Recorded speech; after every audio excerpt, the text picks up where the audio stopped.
નમસ્કાર વિદ્યાર્થી મિત્રો, હું રચના મેમ ફરી એકવાર મારી યુટ્યુબ ચેનલમાં તમારું સ્વાગત કરું છું. આજનો આપણો ટૉપિક છે form questions and right answers using yes and no. એટલે કે પ્રશ્ન બનાવીને યસ અને નો બંનેમાં આપણે આન્સર કરવાનો રહેશે. તો એક્ઝામ્પલ જોઈએ આપણે. રાહુલ રેન ફાસ્ટ. તો આમાં ચેન્જ શું કરવાનું છે? પહેલાં પ્રશ્ન બનાવવાનો છે એટલે આપણે ડીડથી પ્રશ્ન બનાવશું. પહેલાં લખશું ડીડ સબ્જેક્ટ પહેલાં, અને બીજું કે જ્યાં પણ V2 છે તેનું આપણે V1 કરવાનું રહેશે.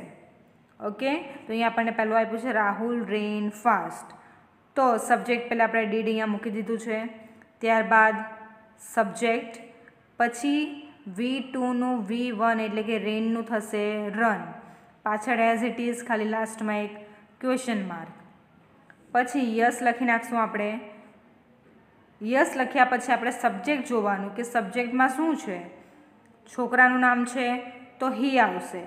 કદાચ છોકરીનું નામ આવશે તો અહીંયા હીની જગ્યાએ શું આવશે? સી. અને કદાચ બે નામ હોય, બહુવચન હોય, તો આપણે અહીંયા ધે લખવાનું રહેશે. પણ અહીંયા રાહુલ છે એટલે કે હી આવશે, પાછળ ડીડ. ત્યારબાદ નો લખીને સબ્જેક્ટ હી અને નોમાં ડીડન્ટ. ઓકે, તો જોઈએ આપણે પહેલું sentence. The children played chess.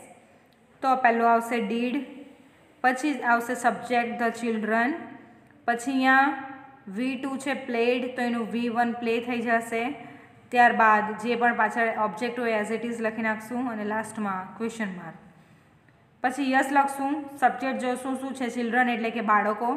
તો બાળકો એટલે કે એક કરતાં વધારે આવશે, બહુવચન થયું, તો અહીંયા લખશું આપણે ધે અને પછી ડીડ.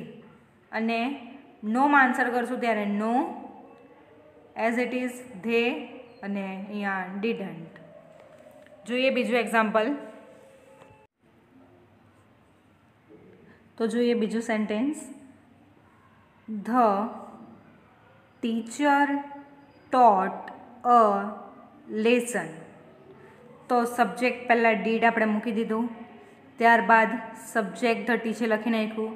ત્યારબાદ ટોટનું V1, તો અહીંયા થશે ટીચ. ત્યારબાદ ઓબ્જેક્ટ જે પણ પાછળ આપ્યો છે એઝ ઇટ ઇઝ લખી નાખશું અને લાસ્ટમાં ક્વેશ્ચન માર્ક. એ આપણે લખવાનું ભૂલવાનું નથી. બરાબર. ફરી એક વખત સબ્જેક્ટ પહેલાં આપણે ડીડ લખી નાખ્યું. ત્યારબાદ સબ્જેક્ટ જે પણ છે એઝ ઇટ ઇઝ અને V2નું V1. આપણે 5મા ધોરણથી આ શીખીને આવીએ છીએ પાસ્ટ ફોર્મ, તો એ આપણને આવડવા જોઈએ. તો અહીંયા થશે ટોટનું ટીચ, ત્યારબાદ અ લેસન. પછી યસમાં આન્સર કરશું. યસ લખી નાખ્યું આપણે. ત્યારબાદ ટીચર છે તો શી, પાછળ ડીડ. યસ છે એટલે ડીડ. પછી નો લખશું, એના પછી લખશું શી અને નોમાં આન્સર છે એટલે ડીડન્ટ. જોઈએ એના પછીનું સેન્ટેન્સ. They flew kites. તો ધે ફ્લુ કાઇટ્સ. સબ્જેક્ટ પહેલાં આપણે ડીડ મૂકી દીધું. ત્યારબાદ જે પણ સબ્જેક્ટ છે એટલે કે ધે છે તો ધે મૂકી દીધું. ત્યારબાદ ફ્લૂનું થશે ફ્લાય, તો અહીંયા લખી નાખ્યું છે આપણે ફ્લાય. ત્યારબાદ એઝ ઇટ ઇઝ જે પણ છે કાઇટ્સ. ઓકે, પછી આપણે આન્સર લખશું યસ ધે ડીડ અને પછી લખશું નો ધે ડીડન્ટ. હજી બે એક્ઝામ્પલ આપણે જોઈએ. આગળ.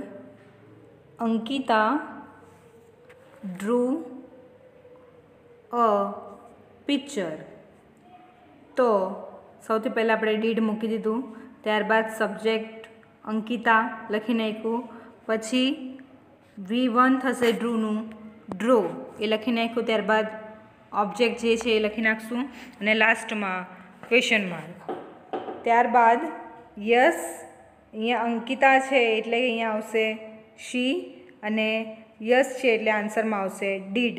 Yes she did. પછી નોથી આન્સર કરવો હોય ત્યારે નો શી ડીડ નોટ. અથવા તો આપણે જે આગળ લખીએ છીએ ડીડ નોટ પણ રાઈટ છે, પણ આપણે અહીંયા ડીડન્ટનો યુઝ કરશું. ઓકે, બંને રાઈટ જ છે. આ લખો તો પણ સાચું પડશે અને આ લખો તો પણ સાચું જ છે, પણ આપણે અહીંયા ડીડન્ટનો યુઝ કરશું. એના પછી છે Nitin made a toy boat. Nitin made a toy boat. તો સબ્જેક્ટ પહેલાં ડીડ, ત્યારબાદ સબ્જેક્ટ, ત્યારબાદ મેડનું થશે V1 મેક, ત્યારબાદ જે પણ ઓબ્જેક્ટ છે એટલે કે અ ટોય બોટ, અને લાસ્ટમાં ક્વેશ્ચન માર્ક.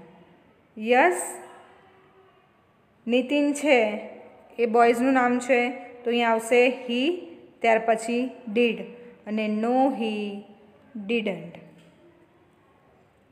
આઈ હોપ કે તમને આ સમજ પડી ગઈ હશે.